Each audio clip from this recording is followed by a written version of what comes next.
So I have a Xoloitzcuintli and I have a Chihuahua. They're both Central American dog species breeds. The Chihuahua is bred by humans, but the Xolo is not. Now, dogs bred by humans have also in their DNA the desire to obey humans. So, generally, getting respect and obedience out of them has more to do with following the right rules.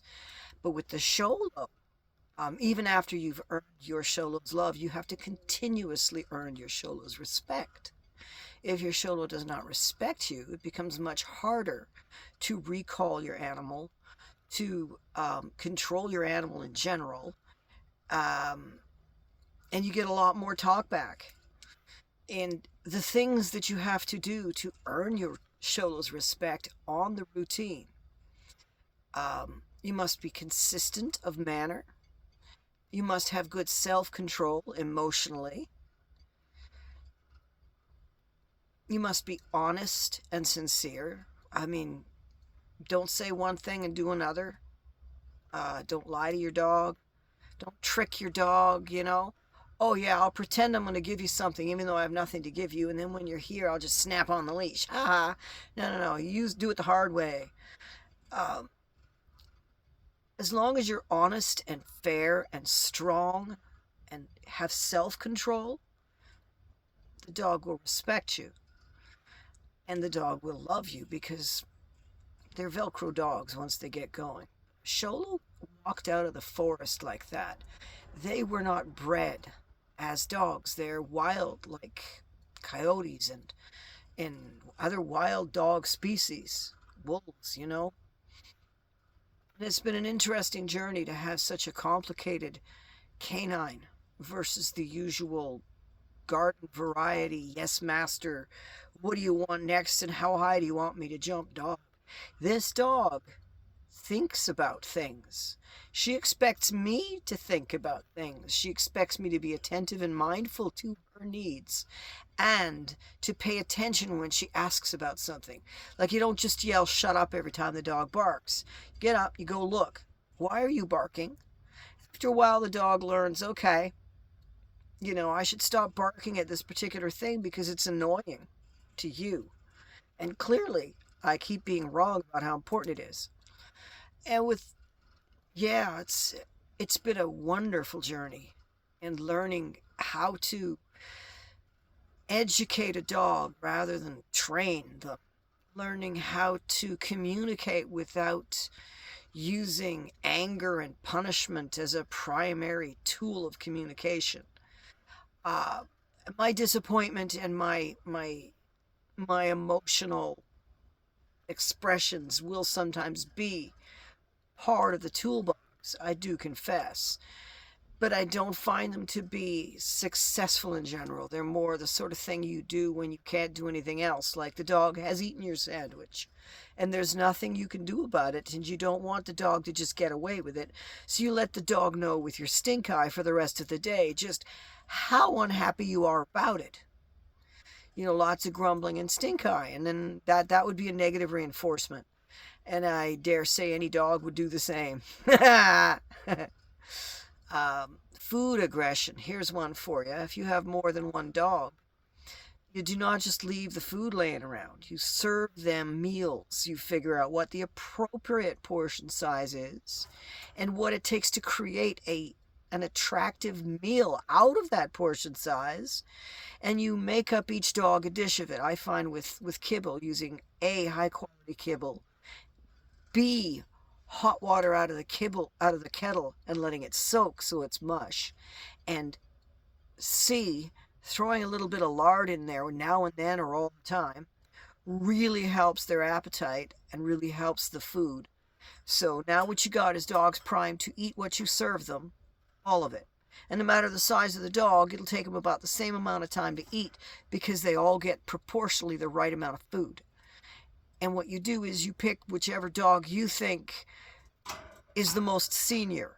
The dog you've had the longest usually. Maybe the dog who cares the most about it. That's something you'll know. And that's the first dog you call and serve.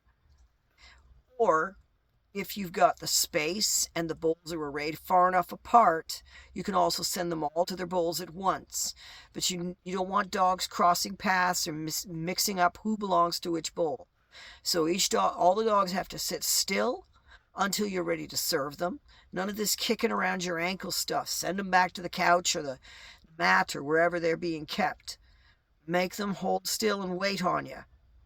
When you serve the food, you call them by name and you let them eat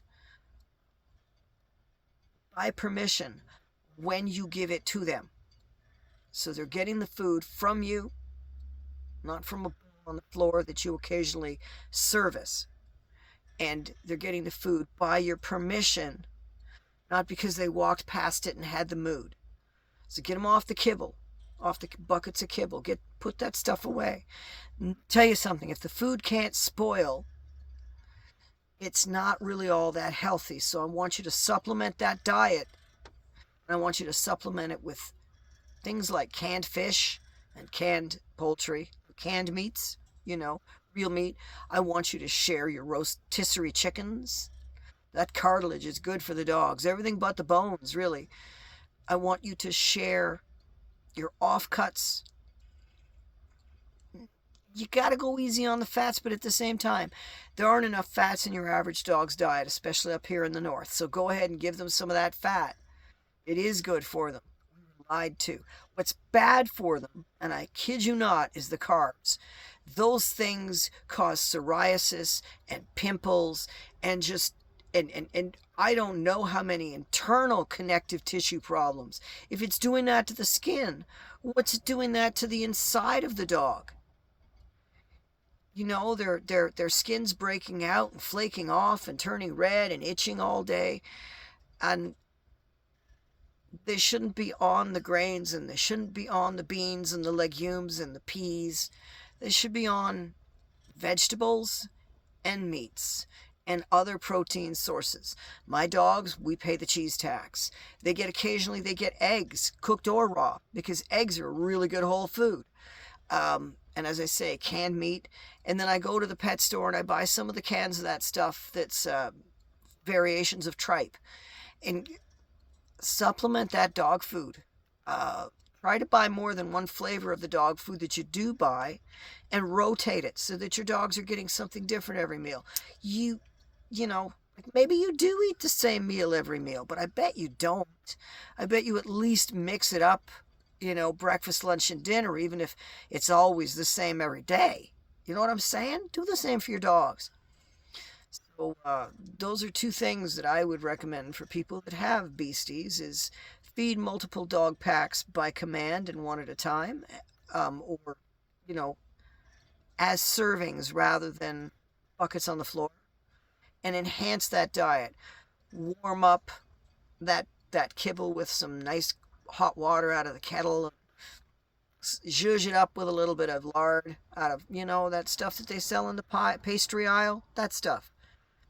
Just, I'd say a teaspoon per pound a dog. I don't know. Gauge it. You'll figure it out. They love it.